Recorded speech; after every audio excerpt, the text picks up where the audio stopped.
Honorable guests, ladies and gentlemen, the President of the Republic of the Philippines, President Rodrigo Roa Duterte.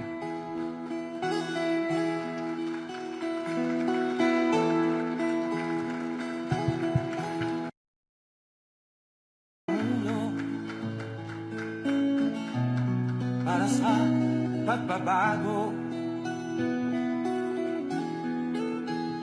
sawa na ang. Thank you very much. For the oath takers, kindly remain standing as the President administers your oaths of office as newly appointed and elected League officials. Good afternoon to everybody. Kindly case your right. If you're right-handed, you can use the left if you want. I state your name. Having been appointed to the position of, do hereby solemnly swear that I will faithfully discharge to the best of my ability the duties of my present position and of all others I may hereafter hold under the Republic of the Philippines. That I will bear true faith and allegiance to the same, that will obey the laws, legal orders, and decrees promulgated by the duly constituted authorities of the Republic of the Philippines.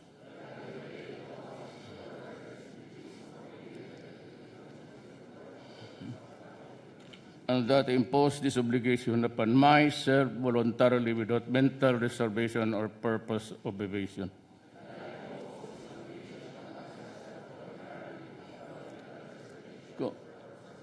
Congratulations, and may you serve the country well. Thank you very much. May we now invite the President for his message.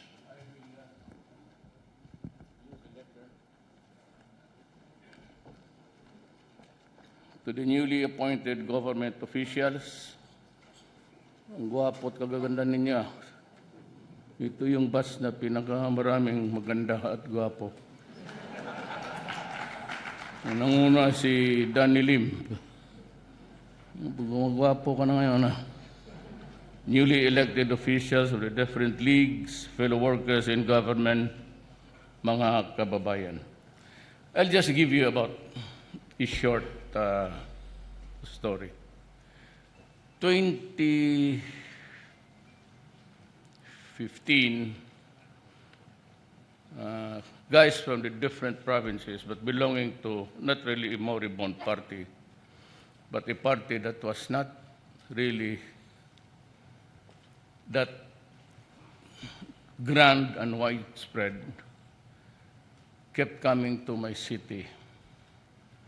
And una sila, different tribe, Ilonggo, Bisaya. And you know what?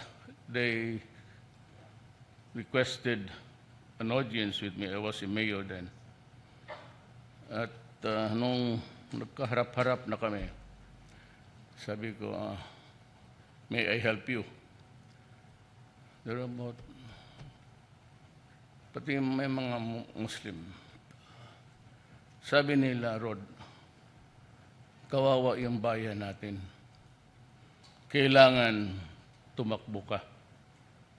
Yung atay ko naman, naging enlargement of the liver, apparently thinking that, well, everybody was really sincere in the country's interest. Sabi ko, Adre, wala akong plano niyan. And I do not like the position, actually. Magulo, pati the problems of this country, the Republic of the Philippines, cannot be solved. It cannot be solved on just a one-term basis. We need somebody who's going to sit there with all the dedication and passion, probity, and all, na gusto niyang gumaling ang bayan. Hindi ako yan. I do not have those qualities. and I did not want to acquire them. Pero pagsalita, parang I was just also belittling because they were really after for my neck. Sabi ko, maghanap lang kayo ng iba. And even Danny, at yung a portion or the Magdalo, as early as 2 years, pabalik-balik niyan si Paildon. They were looking for somebody to succeed Aquino. And they wanted one who would be a reformist. Sabi ko sa military yan, if they want to reform the government and people, it behoves upon somebody else's. But anyway, this group kept coming back, but several times that maybe during the last 4 visits, I was the one paying for their meals and their billeting sa hotel. And they were dead sure that tatakbo talaga ako. Sinabi ko, Adre, hindi ako gago. Wala akong pera. Saka yung partido ko, it's just a local aggregation in Davao. And ito, hawak ko ito. I've been mayor of the city for 23 years. Once upon a time, a congressman and a vice mayor to my daughter. Yung si Sarah, yung sinuntok niya yung, binugbog niya yung sheriff, yung panahon na yun. Sabi ko, hindi ako interesado at sa matanda na ako. I will only ensure the failure of my term. Hindi ko kaya talaga. And sige sila, so maraming tao magsabi na tumakbo ka, wala namang binibigay. Sabi ko, oo lang, oo. And kasi sa amin dito, Rod, ito may 5 billion kami nakataya. Wala ako natanggap, ha? Maniwala kayo, okay lang, hindi, okay rin. Never received a billion na ano. Pinakamalayo ko was, I think, 200 billion. At grupo yon sa Davao. Marami kasi, it was, ang ano ko siguro sa palad, that most of my, yung kababata ko, sila Carlos Dominguez III, became rich and famous. And yun sila ang nagduodyok. Sabi ko, hindi ko talaga kaya. Sabi niya, gawain mo lang yung ginawa mo dito sa Davao. But alam mo ba ang ginagawa ko dito? Basta Davao is hitting now a domestic growth rate of about 9, the highest so far. Pero yung may style ako na sarili na hindi ito pwedeng pang-national. Maraming mata eh. Maraming mata. It's not about money. It never has been an issue sa akin ang pera. Patayan at babae raw. Pabalik-balik, babae. Kaya marinig na naman ako ni Chelsea. I was not joking. You listen to the tip. I was being sarcastic. I said, you behave, all of you guys, because I get to be blamed for anything. Sabi ko, you might be sa 2, 3, pero pang 3 ako na ang masasabit diyan as your commander-in-chief. Kung mag-rape ka. You know why? Because yaman ang kalaban ng sundalo. Ang sundalo walang kalaban eh. Especially the American soldier. There has never been a fighting since Vietnam. Ang kalaban ng mga sundalo na Amerikano, yung mga Pilipina na babae, pinagre-rape nila. Kasi dyan ako. So that's what I told Chelsea. Why? When your father was screwing Lewinsky and the rest of the young girls there in the office of the president, on the table, on the floor, on the sofa, did you raise any? Mahirap na magsabi. I was not joking. sarcastic ako na pagkatao. Yan mo ko, hindi ako tumatawa.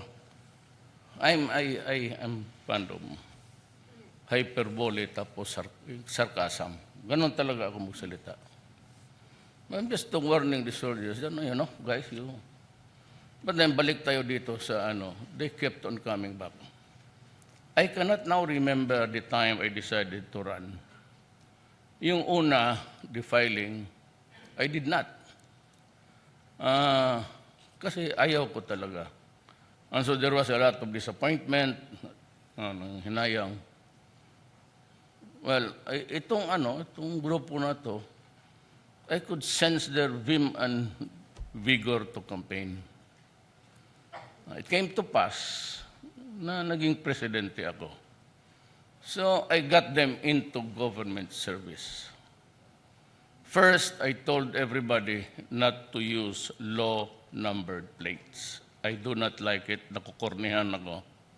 Sa Bisaya, yan na, nahihilasan nga. Tumitindig yung balahibo kung kita ng gano'n. Because once upon a time, my father was also a cabinet member during the first term of Marcos. He was the Secretary of General Services. And at that time, I could remember the warning of my father to his driver and not to use the number 6, plate number. Kasi sabi ng tatay ko, kita mo yung mga tao kung magtingin sa atin. Di pa masyadong uso yung tint na una. You could almost guess what's in their mind. Pera nila, gasolina nila, tapos ikaw yan, you sit in comfort and wallow in, samantala sila hirap sa traffic, hirap. That's the reason why I do not accept invitations local here. Because every time I use the public streets, akala mo malinis ang daan, parang Bernie Santo. But actually, I know na lahat ng kantong dadaanan mo, and they estimate your the leaving and arrival, but mga 15 minutes, nakabara na yung mga kanto. And everybody else goes to the sides. And you just don't know how you create exponential trouble behind those sa kanto na pinara mo. It piles up sa likod. Kaya hindi ako talaga tumatanggap. I'm sorry, but kasi nagta-traffic eh. Nahihiya ako sa mga tao. But if I can use the chopper, the helicopter, mas mabuti pa. Kuntahin mo yung gasolina na magamit mo at kunta yung sa gasolina ng wasted time and hours of the people. It's amount to nothing. Nung presidente na ako, appointed this guy and them to different office. And the first time I noticed he was the one first to go out of the country. He went to Washington and brought along some local officials. So tahimik lang ako. Because I told everybody not to use it sparingly. Na wag masyadong walang low numbered. And I said, do not expect special treatment. I do not want you to. Ang tao talaga, I don't know, but there seems to be an agenda, all and every other people's mind. They may want to appear to you as a crusader, as a reformist, or whatever. Pero kung kayo ang andyan, bantay kayo, there's always that nakatago. Hindi ko naman kasi lahat naman tayo dito mahirap. Kung mayaman kayo, bakit magkita-kita dito para trabaho? Just trabaho sa gobyerno, talagang patayan ito sa oras.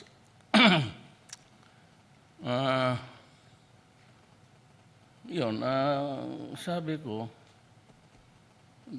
So, pangalawa. Then, on the third trip, we went to a country who offered to sell to us or offered something, bombero, but that it would cost you 18 million apiece. It was a contract perfected during the Aquino administration. I think 4 of that 18 million apiece truck, 4 or 5, or 14, I'm not sure about it, na-deliver na dito, ginagamit na. So there was no bidding, and it was grossly overpriced by our standards. Ako yung 911 ko sa Davao, I bought the Isuzu, 6 million yan. Bidding. At matibay. And if you have been to Davao, you should visit the 911. And it's all there for you to see. Ito ngayong kanya, he went there to sign the second tranche. Though there was already a pending case. And the office memo written by the legal office advised him to suspend muna in the meantime.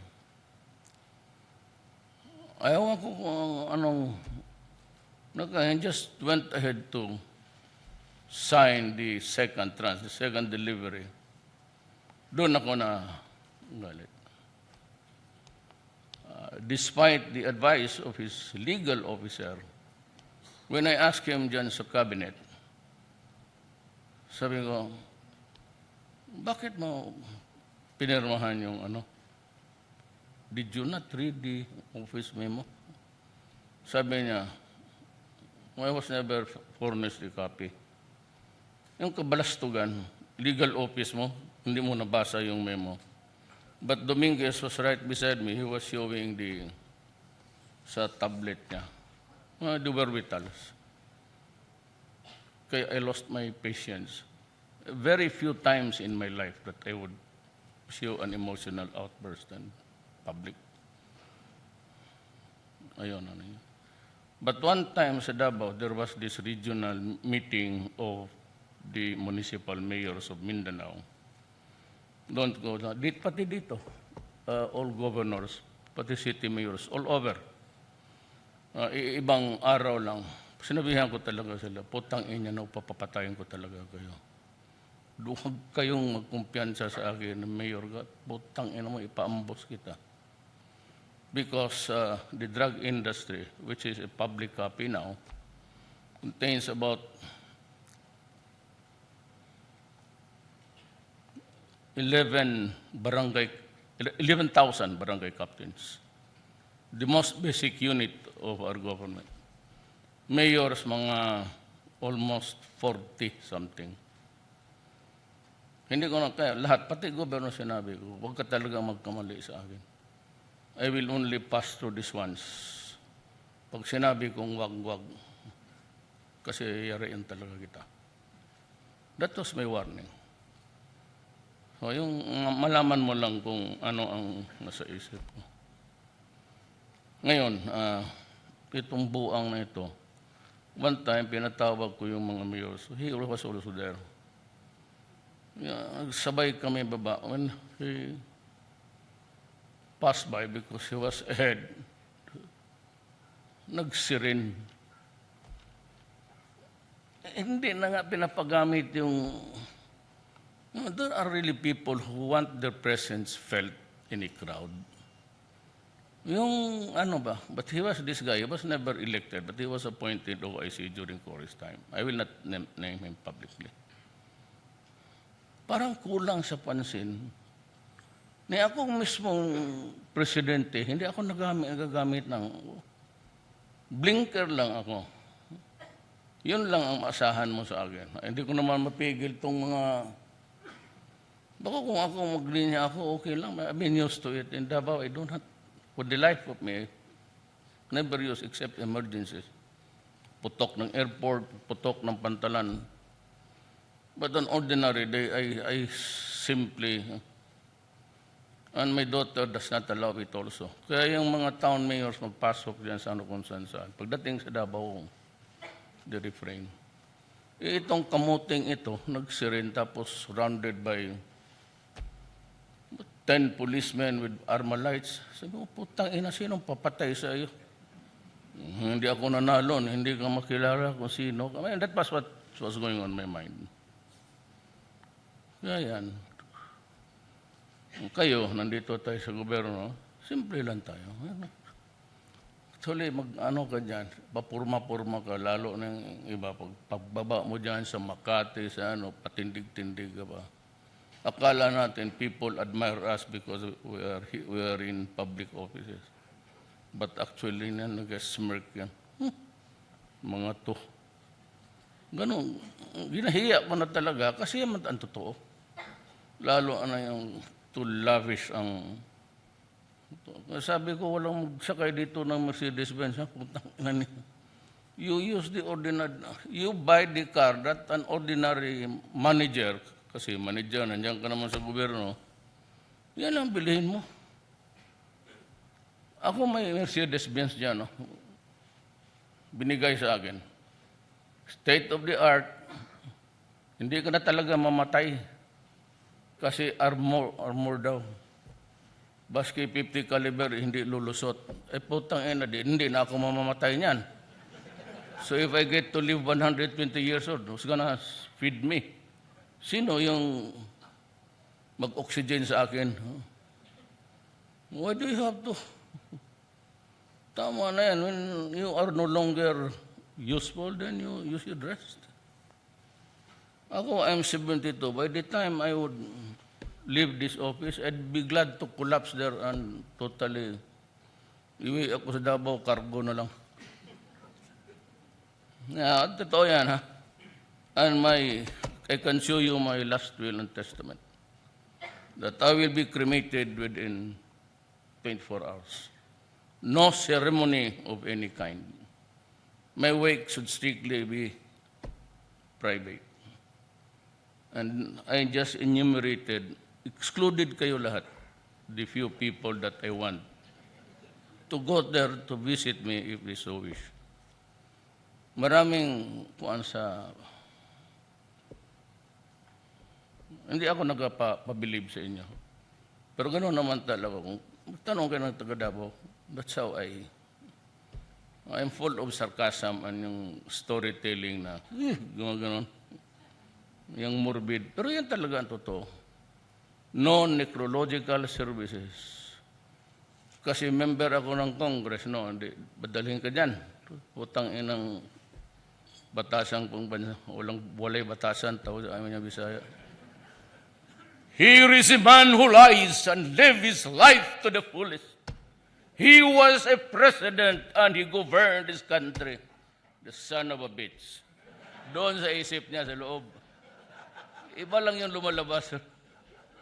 Sus Mario Josep, huwag ninyo bulahin. Kaya ganon. Kaya dito walang utang-utang na loob. Nagtrabaho ka, expect you to. Yun ang utang na loob mo sa tao, katrabaho ka. I do not collect. Nothing. Wala akong, aking konsya dyan is just to be simple so that hindi tayo manja, kayo. Pero ako, they can always, itong media, they can accuse me of anything except yung corruption. Na ito ngayong, if you care to listen, is there any other? Ano yun? Yung o-taking na ng AP? Kasama mo mag-o-taking na promote? Dalain ko na lang, baka magkudita itong mga buang na ito. Sila, andyan sa cabinet ko, si Simato, who was also assigned in Davao. So we became friends. In the area where I was also mayor. Si Galvante, he was the regional. Most of the cabinet ko, halos lahat na mga military na.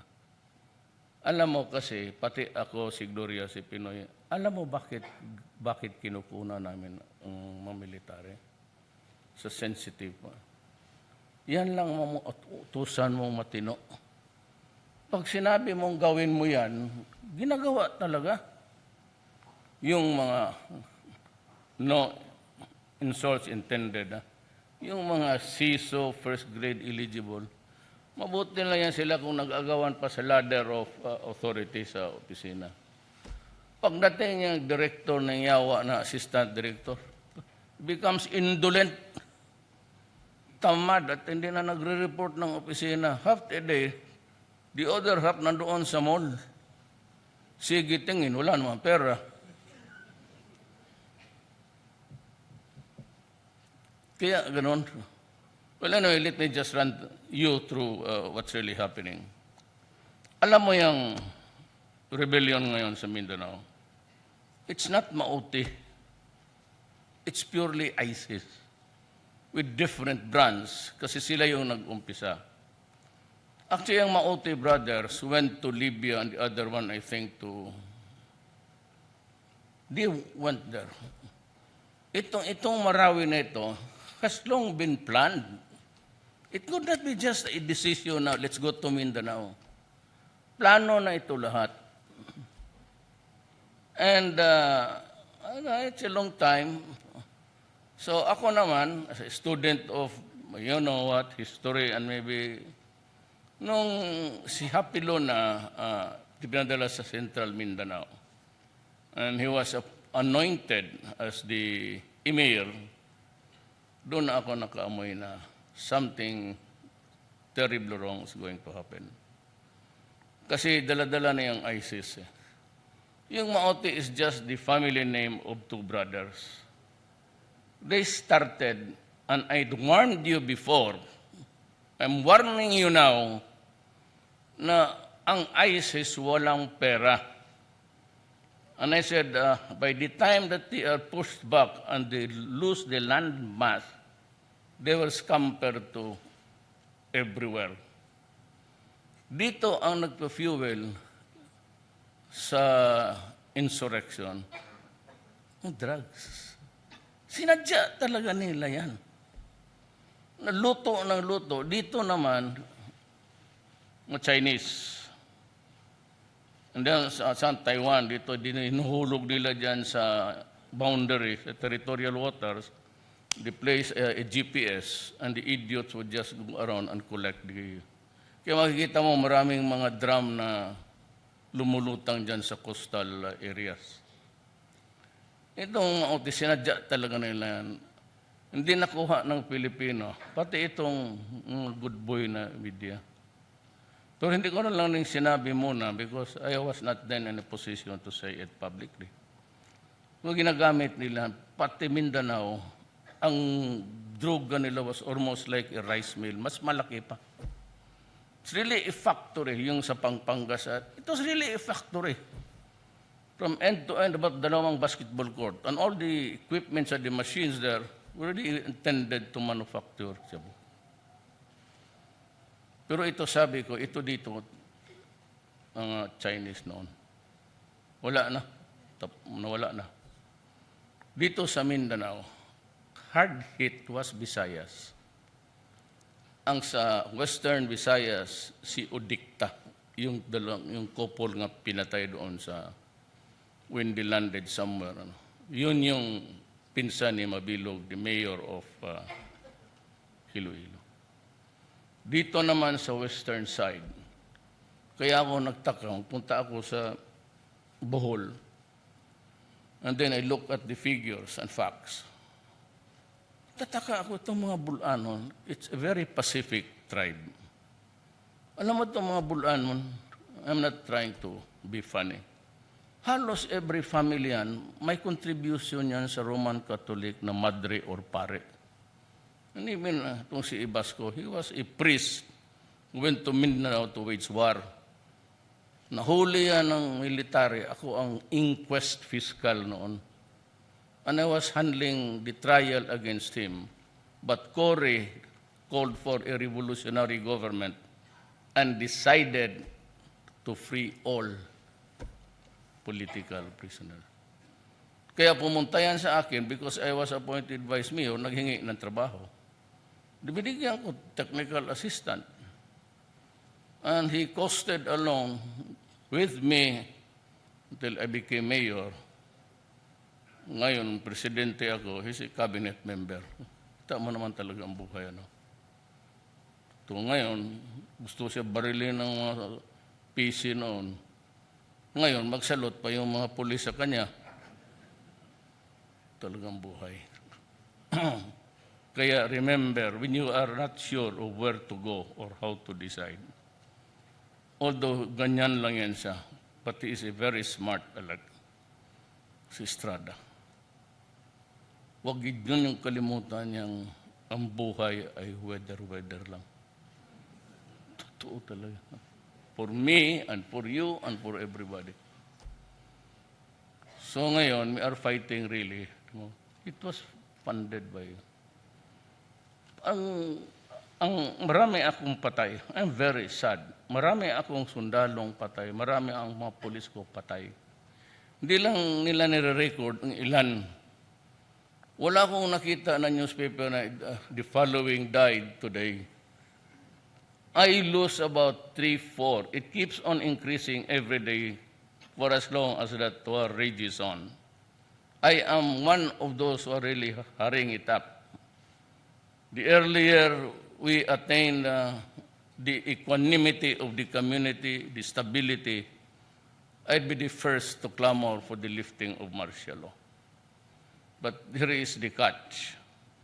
Sabi nila, I did not consult the military. Alam mo na, you can hardly talk to the fools and to the stupid. They will never understand. You do not declare martial law without asking the soldiers and the policemen. Kaya nga nila sabi na ako na nag-declare ako walang permiso sa military pati police. With more reason ngayon, tanungin ko ang military pati police, are we okay? Because if we are, then let's lift it immediately. But for as long as the military will say, sir, hindi pa talaga kaya. And it's beyond 60 days. Congress must understand that we need more time. Because there's whole law which is also bursting. And on top of that, I am facing 3 fronts. I have terrorism in Mindanao, I have the drug problem, and itong mga ordinaryo, the kidnap or ransom and everything. Kaya kung patayin yan sila, huwag kayong magtaka. I am, and my orders are, since this is war, I did not ask for it. The people, hindi naman nila hiningi. If it's war, my orders really are to wipe them out. Everyone. When I say wipe them out, better, if you shoot him in the head, shoot it again in the heart. Para sigurado. Otherwise, hindi ka maka-eskapo yan, hindi ka mahuli.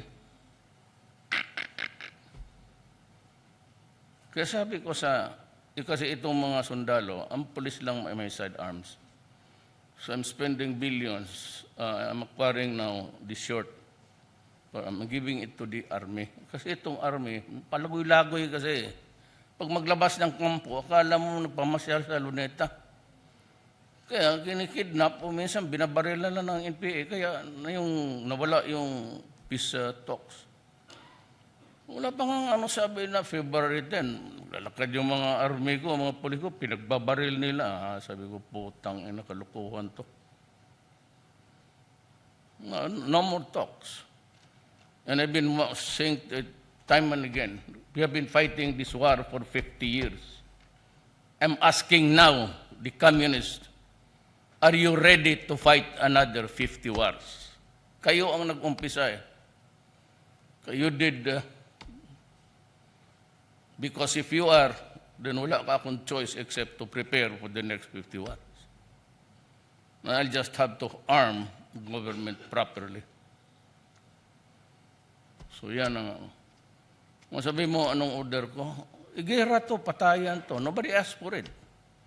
Bakit kita bubuhayin kung kaharap na ka ng Kung barilin mo sa ulo, shoot him again in the heart. Then I am assured with 2 bullets, wala na akong papakainin ko pa yung putang inang yan. Gasto pa. Patayan mo kaya gusto mo, di, sige. And I've been trying to warn them. How many times did you hear me? Do not force my hand into it. Please, when they started to place IED, improvised explosives device, sa Zamboanga High School, sa Marawi, yung granada dyan sa library, do not do that because you'll force my hand if you start to harm innocent civilians, especially children. Ay, inatake talaga yung So just an information for everybody. At yung istorya ko naman, kalimutan yun. If you are not into it, palusutin nyo sa tenga. But for those who are really vain, meron in this room siguro mga 2 lang ang matino, lahat siguro medyo vain ka na there. No? Biro lang. Let's have the picture for posterity. Thank you very much, Mr. President, for your message. We will now proceed, as instructed by the President, with the photo-taking opportunity. We will have 10 batches. May we now invite our first batch to please proceed on stage. Thank you.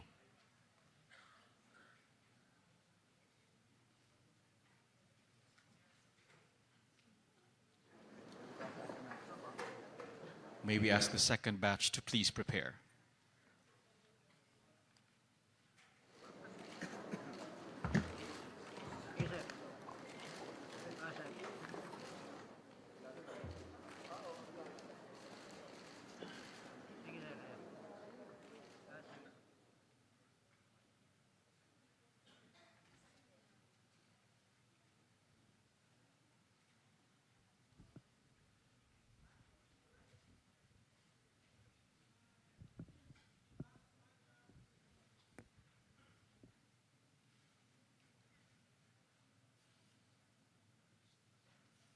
Thank you.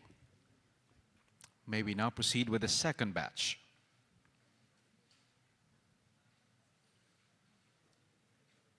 May we kindly remind our officials to please exit to your right. Thank you.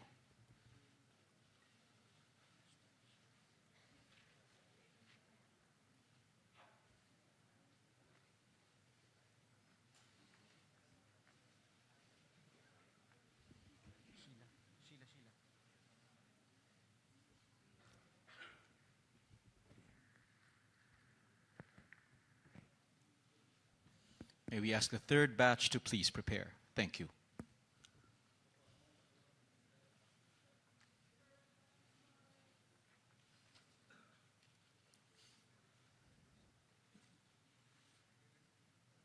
Thank you. Kindly exit to your right.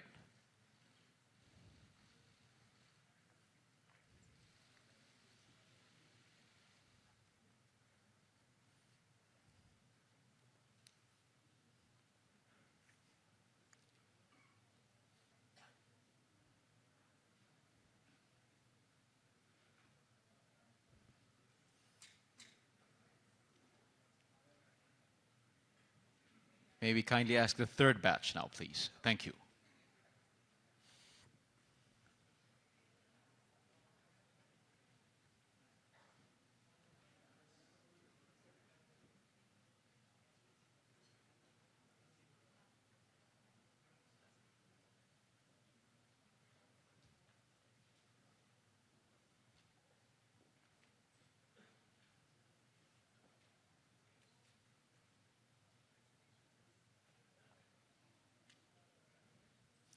May we ask the fourth batch to please prepare.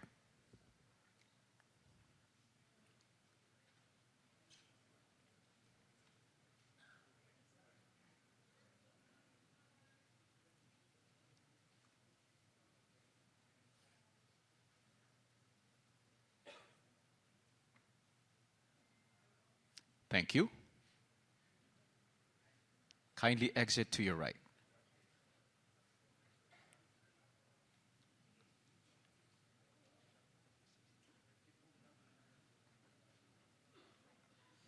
May we have the fourth batch, please?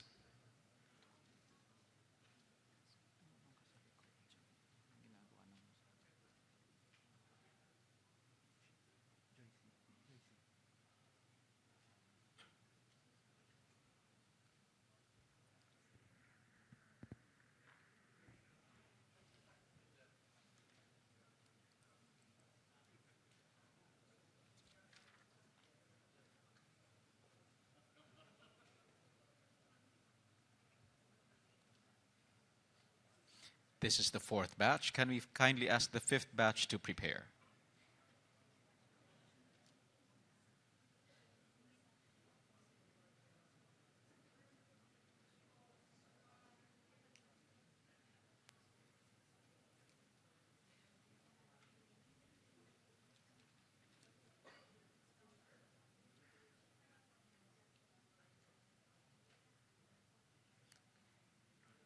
Thank you.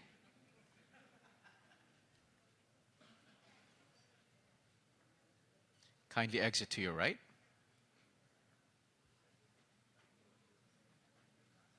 This is the fifth batch for the photo opportunity.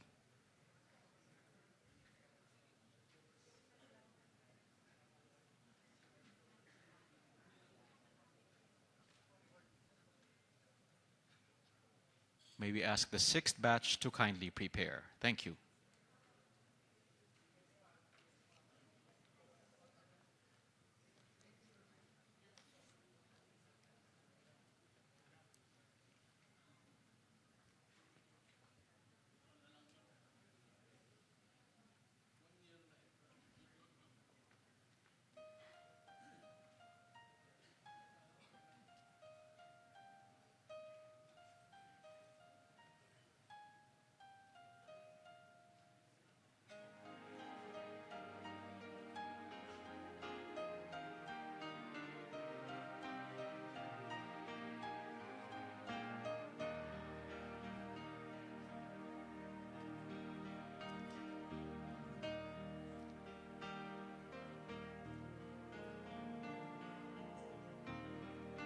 Thank you.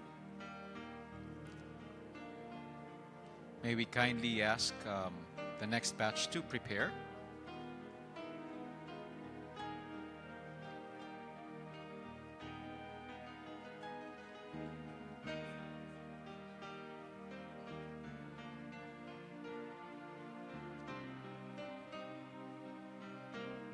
May we ask the indulgence of the sixth batch, please? We'll have a separate photo opportunity with the President at this point.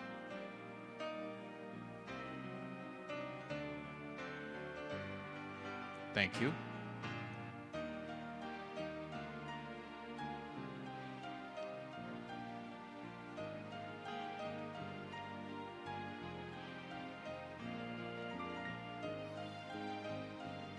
Thank you. Thank you. We now invite our sixth batch, the League of Vice Governors of the Philippines. Thank you.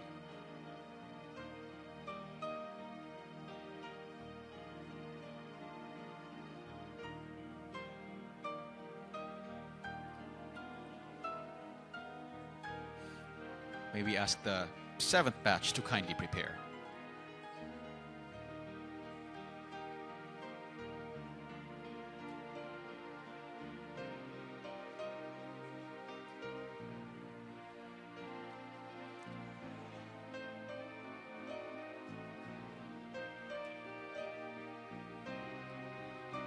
Thank you. Kindly exit to your right.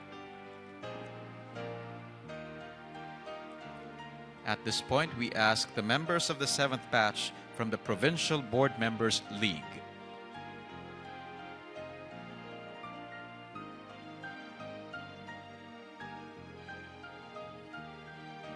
As we ask the eighth batch to kindly prepare. Thank you.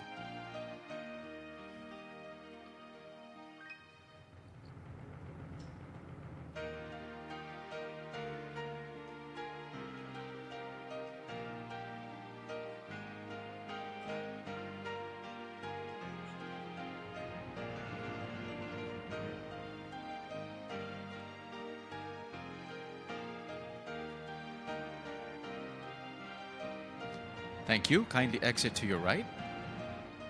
We proceed with the 8th batch, the Vice Mayor's League of the Philippines. We kindly ask the 9th batch to kindly prepare.